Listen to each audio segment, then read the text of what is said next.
Good morning, everybody. Thank you so much for joining us for another episode of Library Talk and everything else. I'm your host, DJ JC. Today is Thursday, October 2nd, and I cannot believe we are already in October.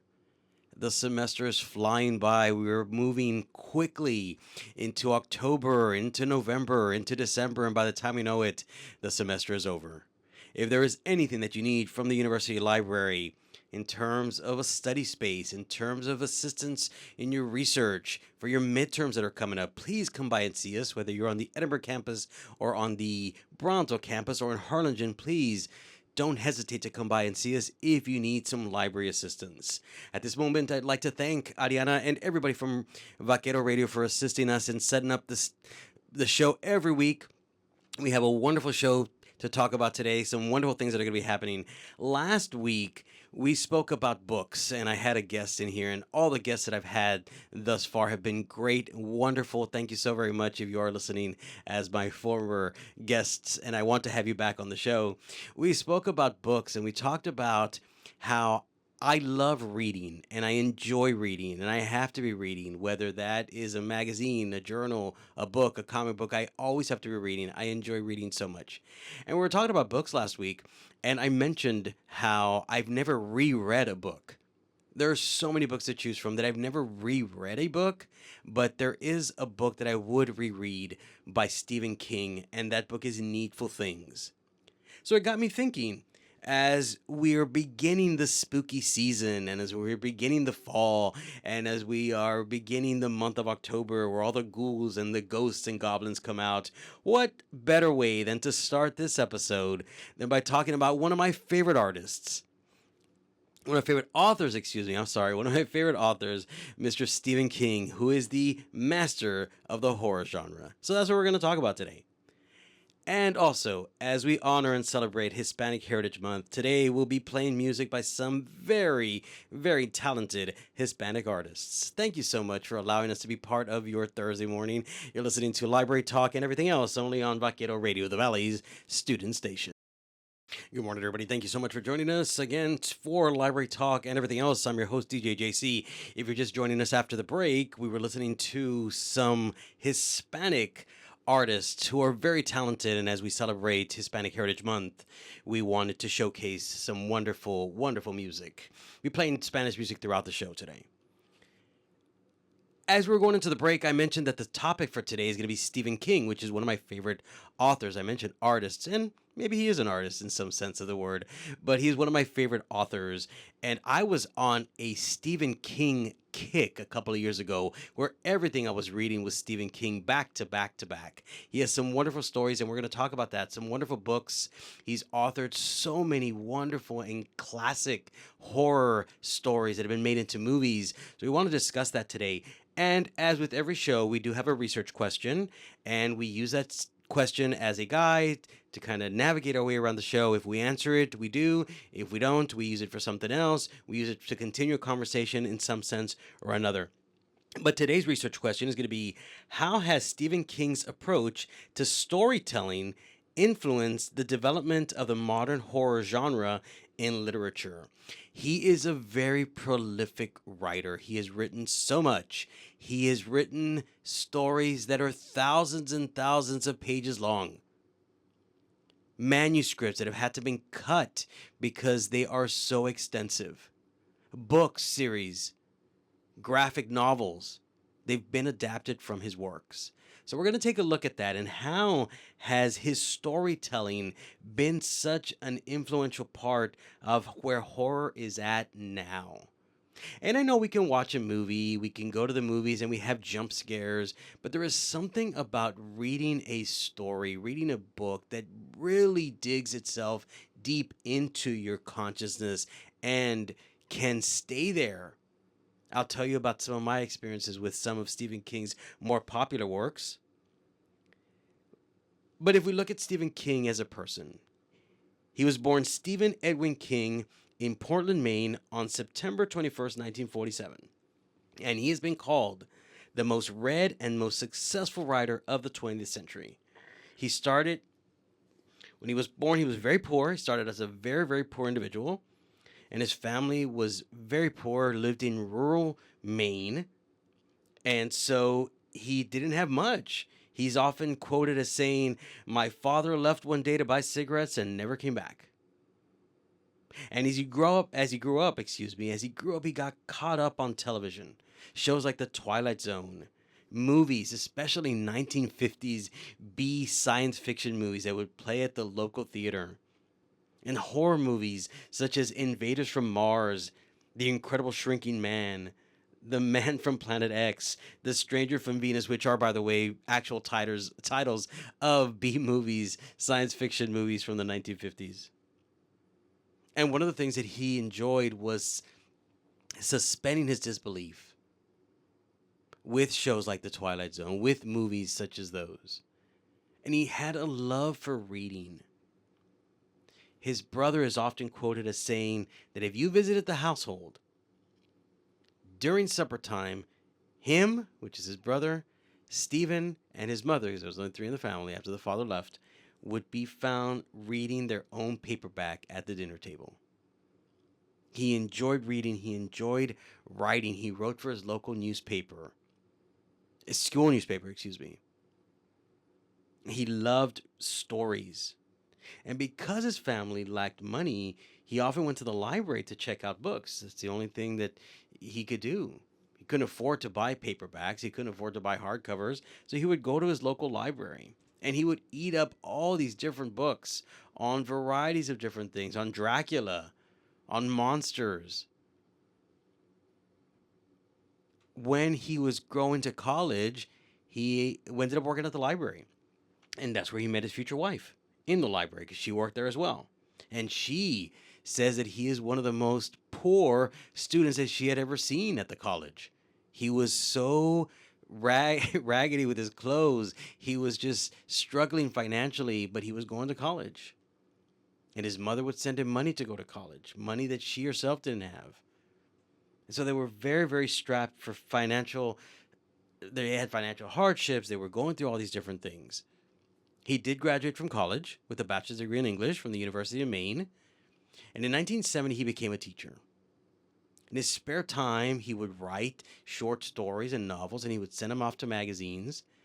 He would send them off to different publishers, and he would keep getting rejected to the point where he started collecting his rejection letters.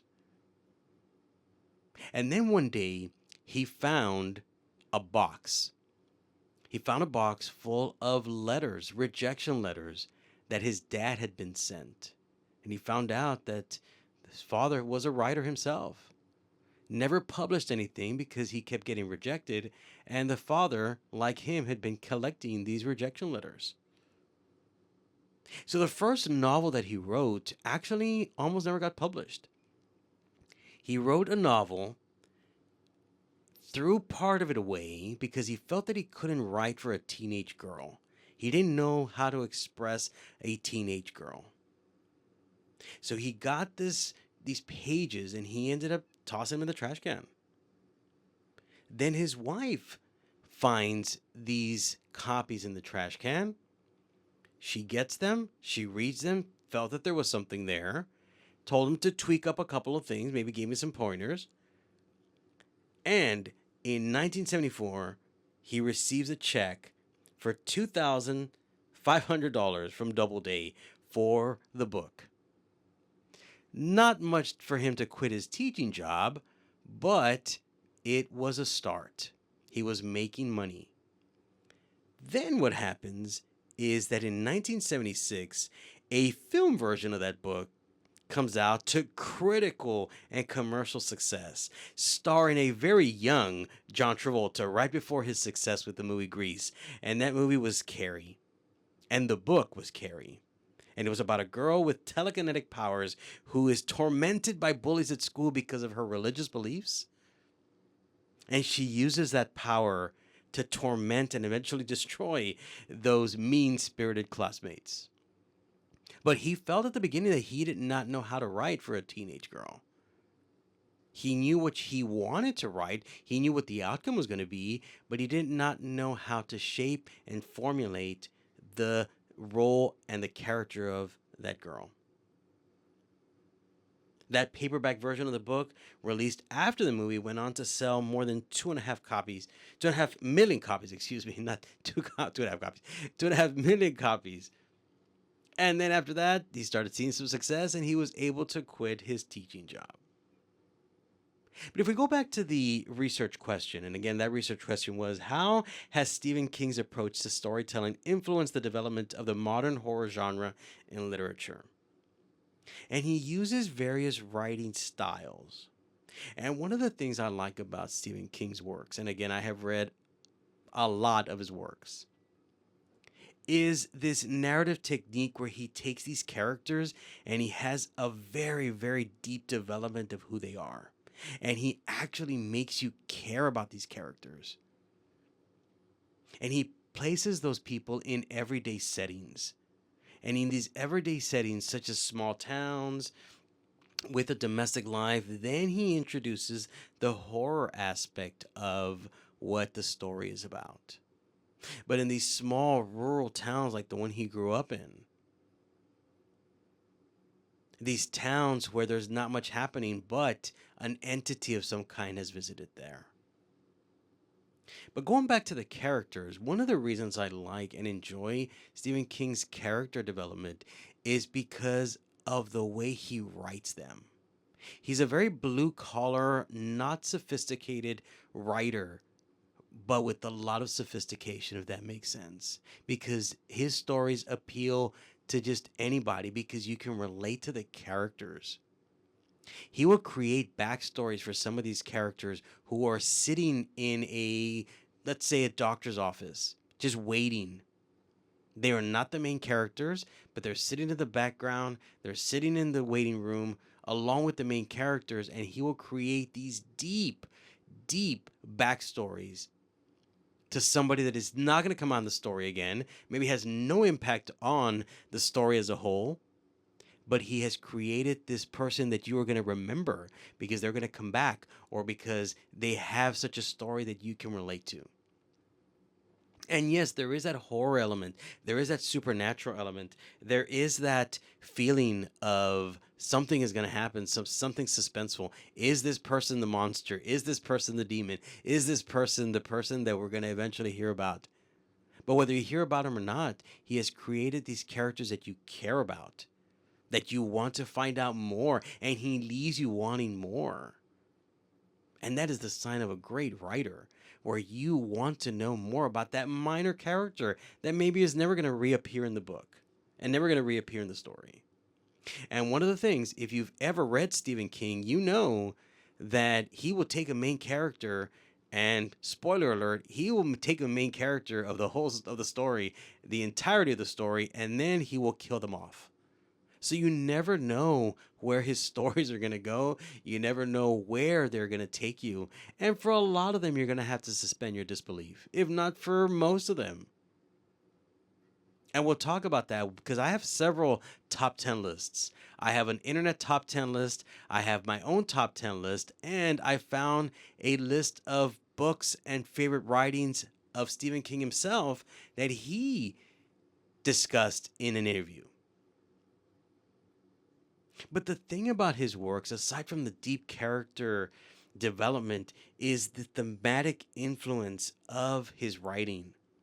The exploration of all of these different things, and the fact that he humanizes the supernatural and the monstrous.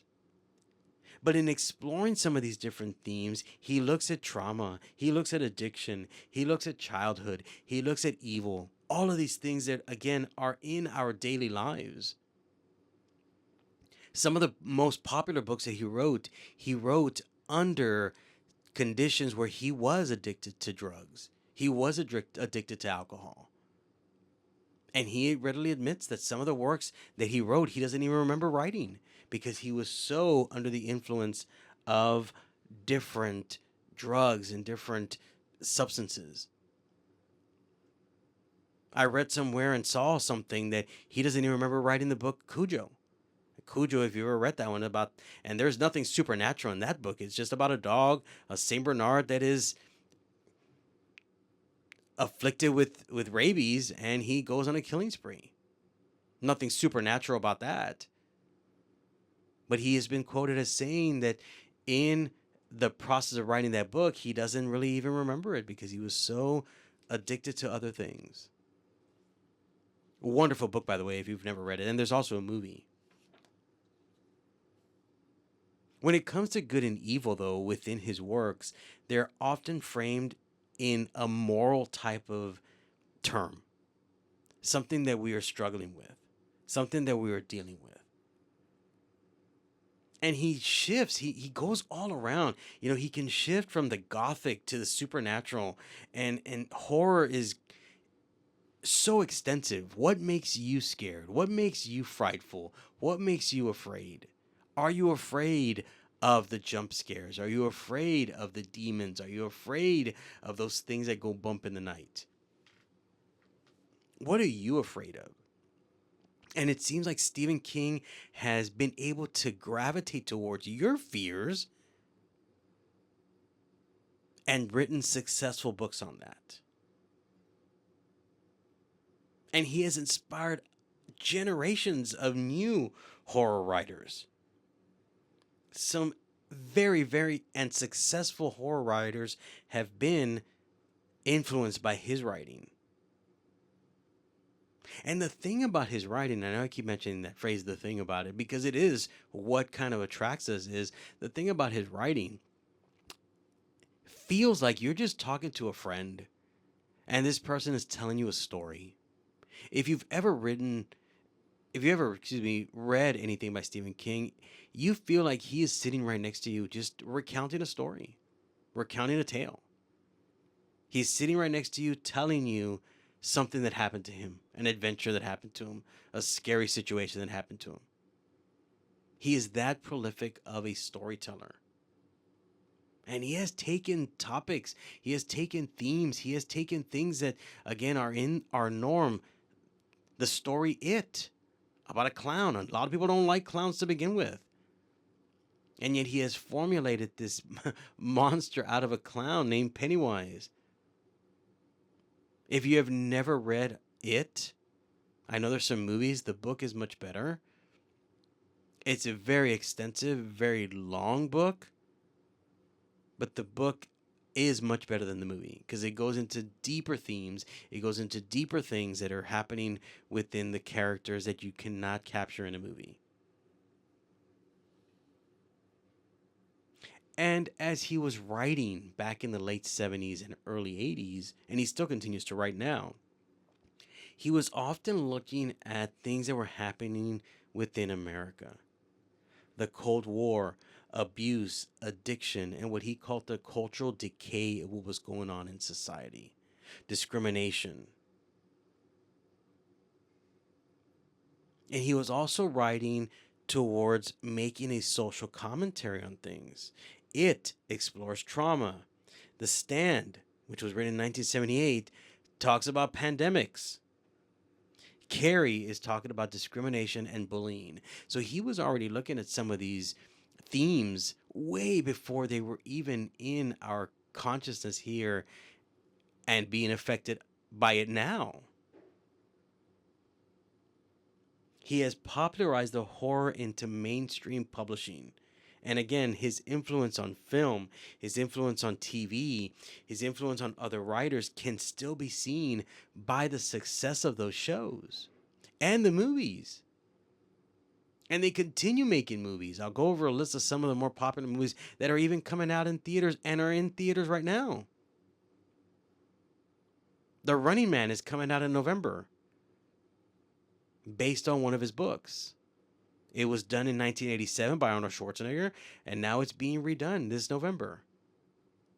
So people are still gravitating to his works, still gravitating to his stories, because we can connect to those. And yes, horror has maybe been synthesized with The Conjuring and with The Exorcist and with all of these different things. But when it comes to his writing, what he's doing is he's going beyond just the jump scares. He's going beyond just the boo and the spooks. He's going and delving deep into some of these themes and then using horror to combine and to explore and to expose a lot of those different things that are happening within our society, within our culture. Books on religion, books on discrimination. And those are the types of books that people can get behind and we enjoy because we're going to be reading something that we know might be, a metaphor for something, but we're going to be reading it with a horror component behind it.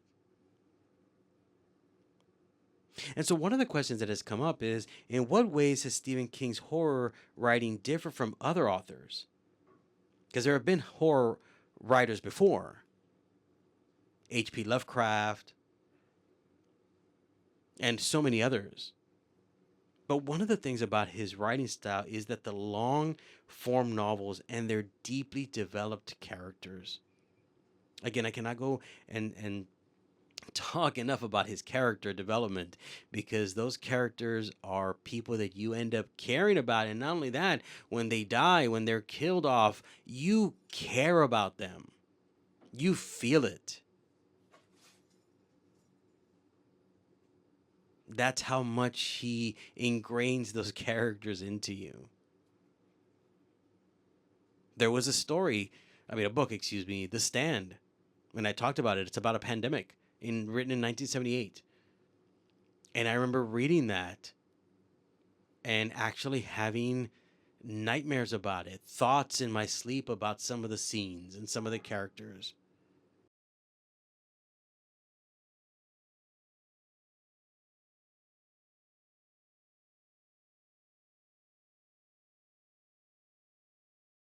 Is it about ghosts and goblins? Like I said, it's about something deeper. And it's very, very clear in conversational writing. I talked about that earlier. It's like you're having a discussion with him. It's like if you were talking to him and he's telling you a story.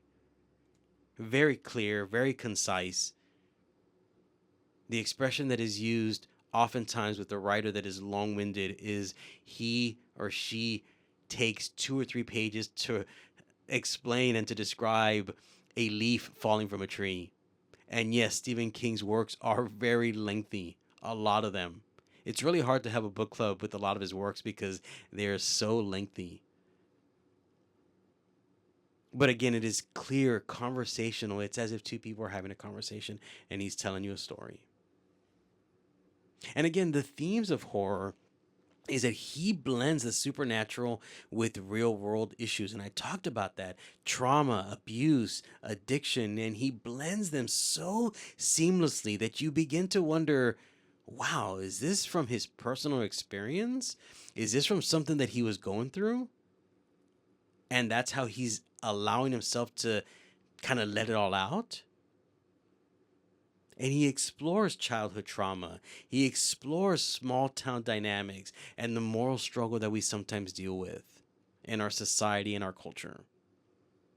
And the monsters that he writes about, Dracula and some of these other monsters that he talks about, they often symbolize our internal fears. And he does a fantastic job of combining and blending those two things together. Our internal fears. They are the indicative part. They are the representatives that are on those pages, in those movies, as the role of the monster, as the role of that dog that is attacking people, as the role of that killer that is slashing and hunting. And the settings and the atmospheres that he writes, a lot of them take place in this New England type of small town. And they're familiar settings to us. The all-American city, schools, homes, small towns. And then something happens within that small town. And horror just begins to emerge. And it tends to start forming this strange occurrence within our communities. The scope of how he writes is incredible. Variety of different book series, the Dark Tower series. All of these different writings, all of these different books that he cannot write in just one single volume, he has expanded into several universes. He writes about fear, but in a very supernatural and psychological way. And the supernatural elements are often serving as metaphors again for society issues and personal issues that we're conducting and we're dealing with. I want to look at this a little bit more. In the book Misery, if you've ever read the book Misery or if you've seen the movie about an author that kind of gets trapped, and the book The Shining, at the time, King was a recovering addict and he was using supernatural horror to explore the devastating impacts of addiction on his characters. In Misery, the character of Annie Wilkes, who's the main protagonist, or antagonist, I guess, she's a metaphor for his own struggles with cocaine and alcoholism. Annie's unpredictable behavior and controlling and violent ways and nature was to express that addiction can imprison and consume a person, forcing them to produce what they need for that addiction demand. In The Shining, Jack's character, he's struggling with alcoholism and this rage that he has. And that rage is then manifested in this supernatural manner. And the hotel, it feeds on his inner demons, transforming him into this abusive person and this person with this murderous rage.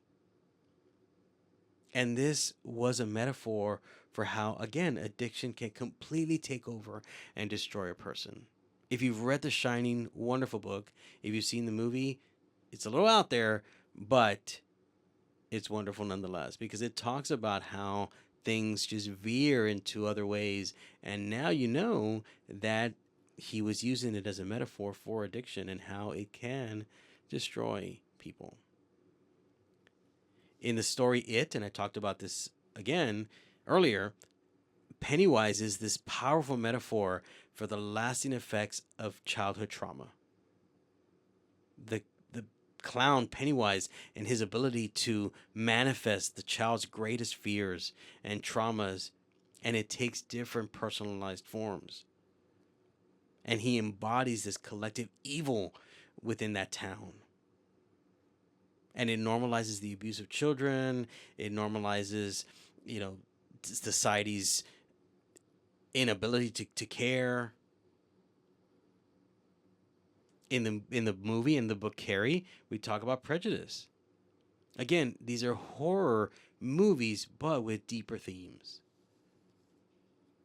Again, if you've never read anything by Stephen King, I highly recommend that you read a lot of his early novels that he published back in the 70s and 80s. Some of the 90s and some of the newer stuff is really good too. But if you want classic Stephen King, go and check out some of the classic material written back in the 70s and 80s.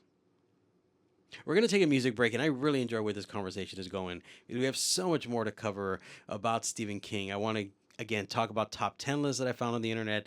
I want to talk about my favorite top 10 list and talk a little bit about what those stories are about. And again, please suspend your disbelief.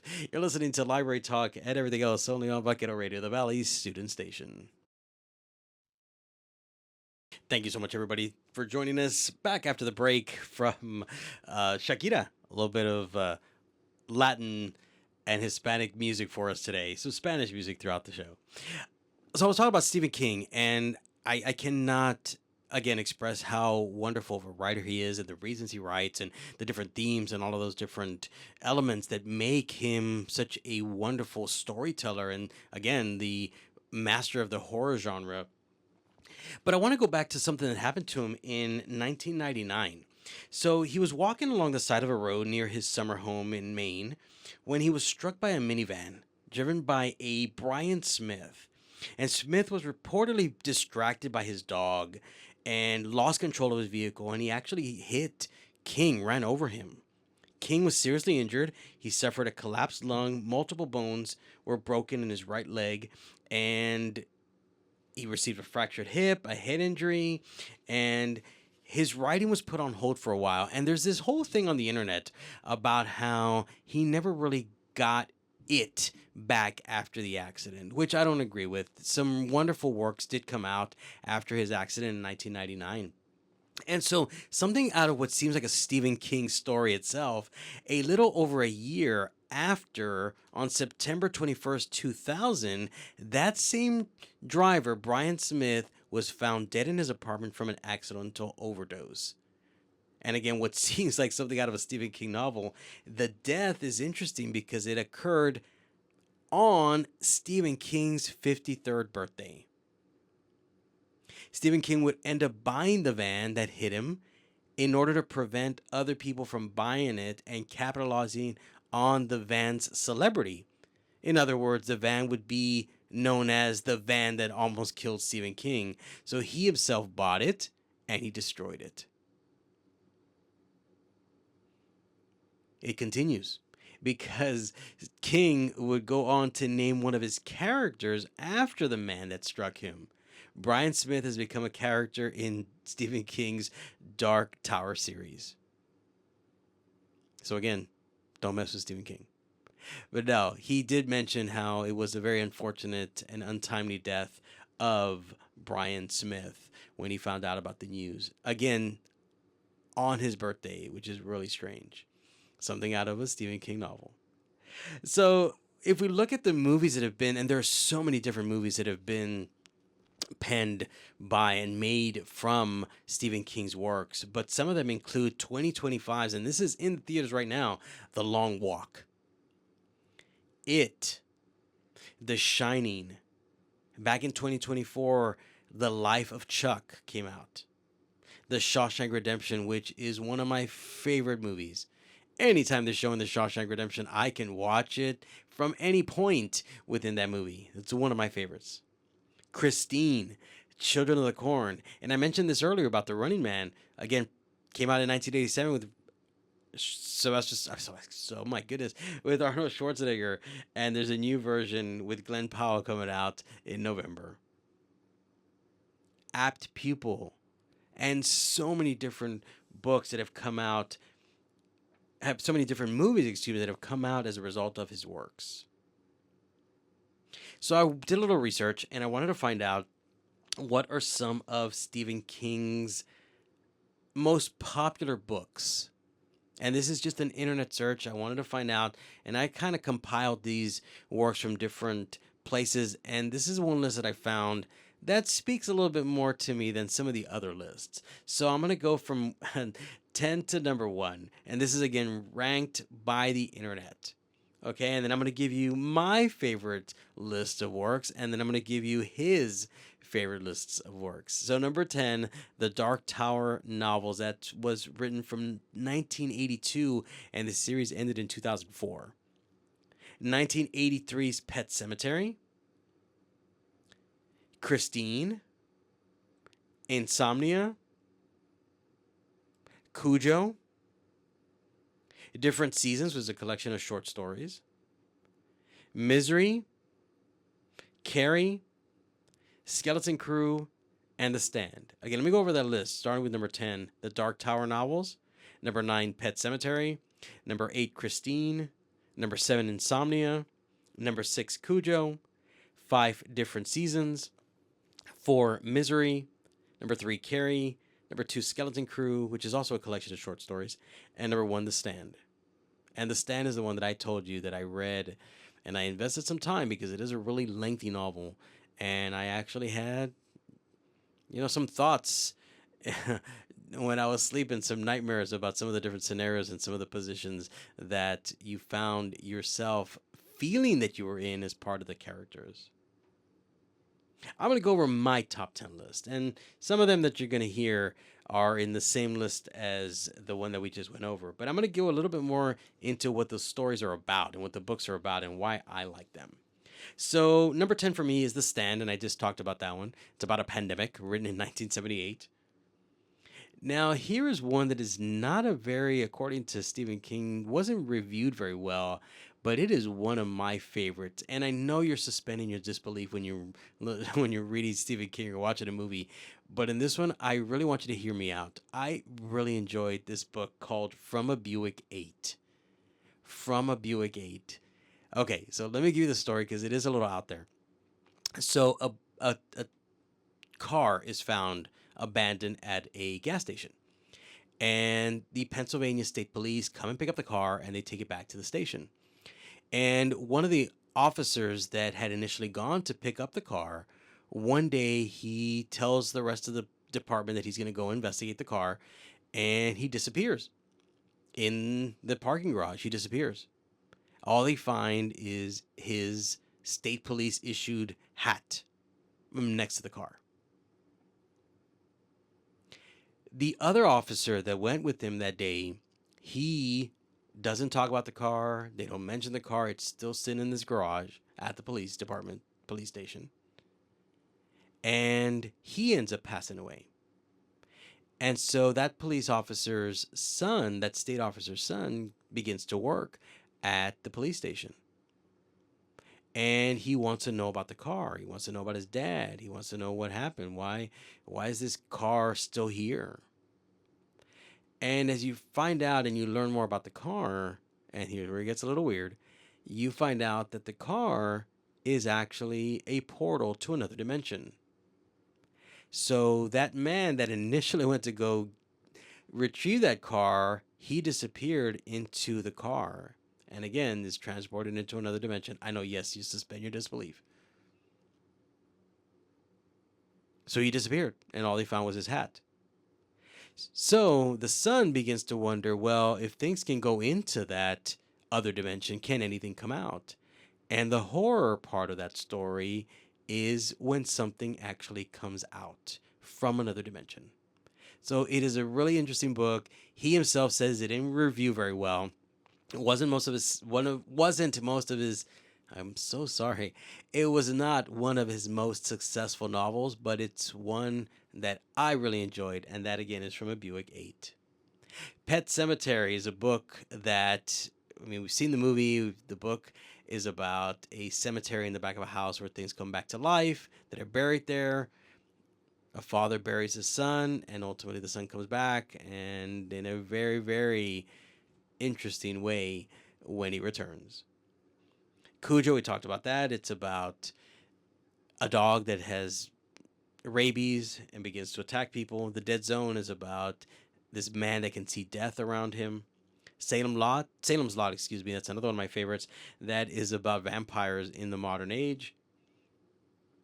I love The Outsider. That is a recent book, and it was actually made into a series on HBO Max, The Outsider. And again, this is another really strange one. It's called The Library Policeman. And it's from a short story in the collection of stories entitled 4 Past Midnight. The Library Policeman, being a librarian myself, I was very curious about this story. It's a short story. And it starts as one of Stephen King's most funniest of stories. But then it gets dark very quickly, to the point where you wonder, where did Stephen King get this story from? Because it gets really dark very quickly, and it is pretty traumatic. It's called The Library Policeman. 11/22/63 combined two of my favorite things: Stephen King's writings and the historical event from the 1960s, the assassination of President John F. Kennedy. And in this story, again, it is over 900 pages, but Stephen King explores what if we had the ability to go back in time and prevent the assassination of John F. Kennedy? Where would we be at as a nation? But the interesting thing about that is that as much as they try to prevent, the assassination of the president, fate and destiny does not allow. But it is such a wonderfully written book. It is, again, a really long book, but it is so great. Again, combining two of my things: the history part of the assassination of John F. Kennedy and Stephen King's writing. There's actually a series on Hulu called 11/22/63. And my favorite book, and I mentioned this one last week, that there are really no books that I would reread, but Needful Things is one that I would go and reread. It's a very long book, about 800, 900 pages, but it is my favorite book, not only of Stephen King, but one of my favorite books of all time. He himself, again, has said it was not a very successful book, but it is about commercialism in the United States.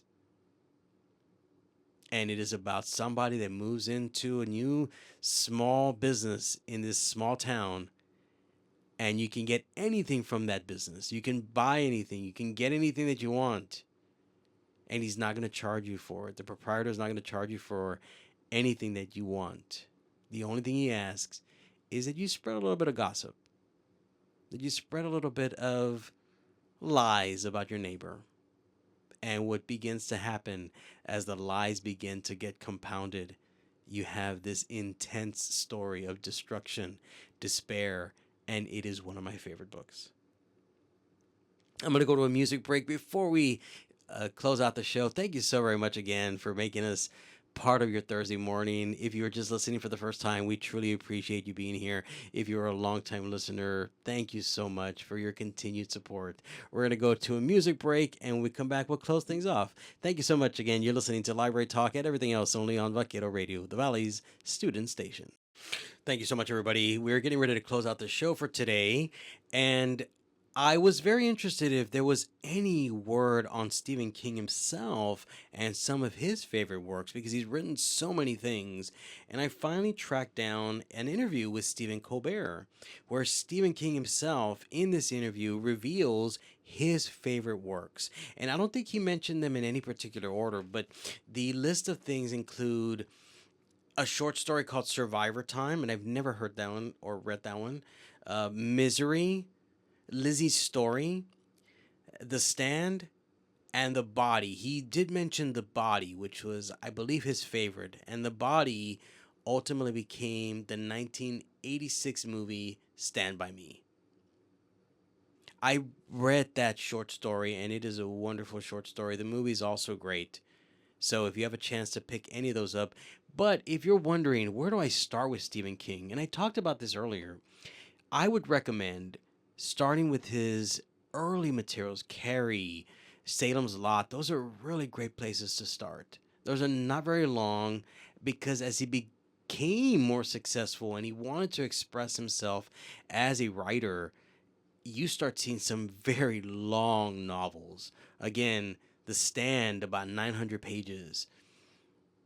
It is about 1,000 pages. Well written, wonderful books, wonderful stories, but they're just very, very long, and you have to really invest time into those. Anything that you pick up, again, there are some works that are better than others, like every author, but I would recommend starting with some of those, like Cujo, and the short stories like The Body.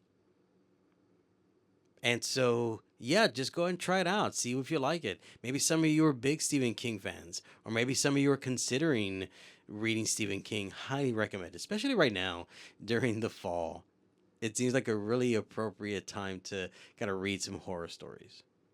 As we close up today, I know it seems a little strange that we've been talking about Stephen King and playing Spanish songs and, artists from Mexico and artists from, Latin America. And maybe it doesn't go very well, but there is a bit of a connection, and I'll kind of close the show with this. In one of Stephen King's more popular works, entitled Rita Hayworth and the Shawshank Redemption, which the movie is just called The Shawshank Redemption, which is a wonderful movie, and I talked about that earlier. Mexico plays an important part in the plot of the story. As a character, Andy Dufresne hopes to someday travel to Mexico, leave prison, and retire in Mexico. And so I thought, okay, well, spoiler, he does make it to Mexico. So I thought you might be a tenuous connection with some Spanish music in Mexico. So you've been listening to Library Talk and everything else. I truly appreciate you being with us and us being part of your Thursday mornings. Again, every Thursday morning at 10, we are live in the Bronzo Studios. And we do thank you. If you just discovered the show for the first time, hopefully you enjoyed what the conversation was. Hopefully you promote and continue to support the show. And I have some listeners who have been here from the very beginning, and I thank you as well for your continued support. So thank you so very much. Have a wonderful weekend. We'll see you all next week. And we're going to finish with Mi Tesoro by Ramon Ayala y Sus Bravos del Norte. Have a wonderful week and weekend. And we'll see you next time, only on Library Talk and everything else, the Valley's student station.